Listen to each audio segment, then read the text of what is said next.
Jesus and Satan are a unity of opposites. Jesus represents truth, goodness, and beauty, while Satan represents falsehood, evil, and ugliness. Jesus represents light, Satan represents darkness. Jesus represents the ordinary, Satan represents the extraordinary. Jesus represents gentleness, Satan represents strength. Buddhas and super-celestials are angels, one level lower than gods. After the gods who managed the universe were created, the universe was still not full of vitality. It remained cold and desolate, and even the gods themselves felt bored and lonely. Therefore, the gods requested the greatest creator to create other forms of life so that the universe would become lively and vibrant. The greatest creator then used energy clusters smaller than those used to create gods to produce countless new beings. These beings are what Judaism, Christianity, Catholicism, and Islam call angels. Angels are lives with energy one level lower than that of gods. They are under the command and governance of the gods, serving as the gods' messengers and assistants, helping them to manage all things within their respective systems. At the same time, angels have their own independent characteristics and can freely move between different times and spaces. The emergence of angels filled the universe with vitality and exuberance.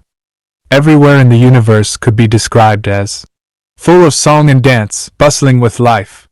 Yet with this came a new problem. Since Jesus and Satan are opposites, equal in power and influence, each representing one of the polar extremes of the universe, holding fundamentally different views, this led to a division among the angels. The angels split into two factions, one led by Satan, and the other led by Jesus. The faction led by Satan corresponds to what Buddhism calls Buddhas, while the faction led by Jesus corresponds to what Chinese Taoism recognizes as super-celestials. What is called a Buddha is, in fact, an angel. Buddha literally means not human, a being that is no longer of the human kind. They possess extraordinary supernatural powers, capable of wondrous transformations. They can create life, move mountains and overturn seas, transform the visible into the invisible and the invisible into the visible, survive in the vacuum, and freely travel across many dimensions, unbound by time. The main dwelling place of Buddhas is the Western world of ultimate bliss, which corresponds to the Elysium world, within the 36th-dimensional space. What is called a super-celestial is also an angel. A Tianxian, super-celestial, means a person of the celestial mountains, one who delights in roaming the mountains and rivers, living freely and carefree, pursuing enjoyment. They too possess the same supernatural powers and abilities as the Buddhas. The difference lies in this: outwardly, Buddhas appear to be detached from worldly struggles, yet in reality they strive for superiority and hold to self-exaltation. Super-celestials, on the other hand, are consistent inside and out, cultured, refined, pure and noble, seeking only joy and delight. Jesus and Satan are equally important. CFing. Satan is one of the two forms, yin and yang, and he cannot be destroyed, nor should he be destroyed. For the life of the universe, Jesus and Satan are of equal importance. They are a unity of opposites.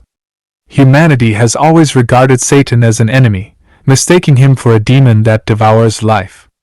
This is a tremendous misunderstanding and injustice. In reality, Satan is faithfully and dutifully fulfilling his divine responsibility. He and the evil spirits under his leadership must devise every possible means, such as money, beauty, power, status, pleasure, fame, supernatural abilities, and even religious conflict, to bewilder human spirituality and prevent all people from rushing toward the higher realms of life. This is like police stationed at the entrance of a central assembly hall, blocking the crowd from surging inside. The greatest creator has granted us free will. Whether one ascends to heaven or descends into hell is entirely a matter of personal choice. Satan and the evil spirits he leads merely try to entice us by satisfying our material and physical desires. They cannot fully control us. Ultimately, the path we take depends on our own choices and the way we walk it. The human world is a transit station between heaven and hell, where all kinds of travelers are intermingled, some destined for the 1,000-year world, some for the 10,000-year world, some for the Elysium world, some for the animal realms, some for hell, and some even returning. Thus, countless thoughts arise, various doctrines proliferate, Buddhas and demons contend, and no clear resolution is found. When all things are in harmony, there is no distinction of rank or worth. Humanity's suffering originated from a single flash of Satan's consciousness. I am the greatest creator. From that moment, Satan began his career as a playwright.